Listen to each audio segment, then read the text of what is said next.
It's a bright and early morning. You're drinking your cup of coffee on your way to work. You're driving through an intersection when, bam, someone T-bones you. That person ran into you because they ran that red light. When they ran that red light, that was because they were texting while they were driving.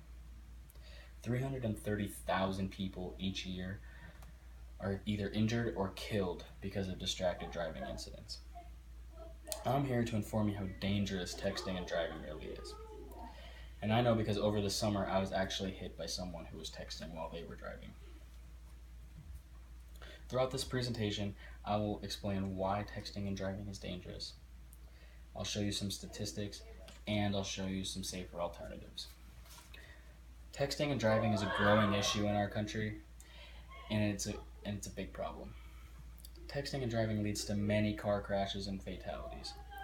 And 1 in 4 crashes is due to someone either talking or texting on their cell phone while driving.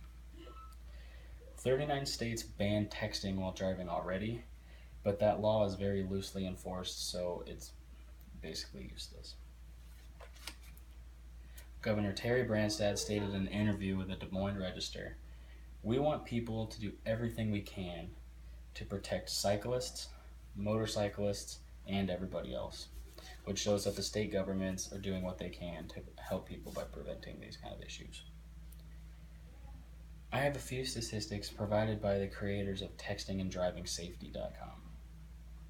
Did you know only 5 seconds is the minimum amount of time spent looking at the road while texting? In 5 seconds, going 55 miles an hour, you drove over the length of one football field.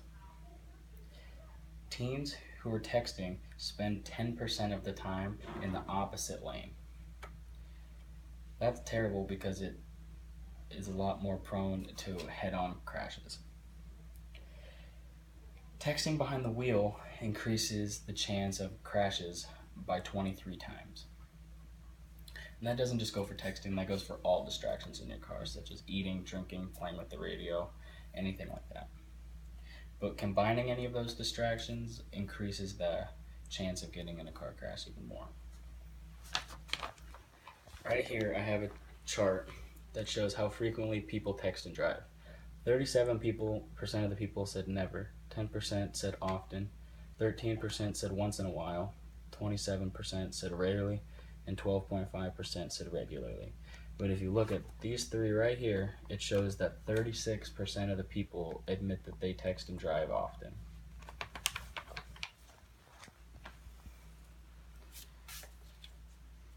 But I get it, everyone does it every once in a while. Sometimes you absolutely need to communicate with someone or check your phone. So here's some safer alternatives if that's the case. First alternative is you could always just pull over. Someone calls you or you need to make an emergency call. You can pull over to the side of the road or onto a parking lot or something, and you can make that call. Second alternative is you could always have a passenger help you with that also. They can text for you, they can read a text, or even make a phone call if absolutely necessary. That way you can stay focused on the road.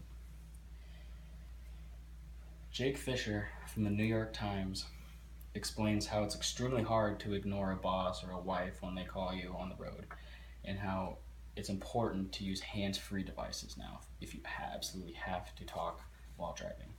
Hands-free devices allow you to talk through Bluetooth, or even new cars have these systems where you can talk without using your phone. Allows you to keep both hands on the wheel and stay attentive to the road at all times. In conclusion, driving distracted is no joke based off of the statistics I've found.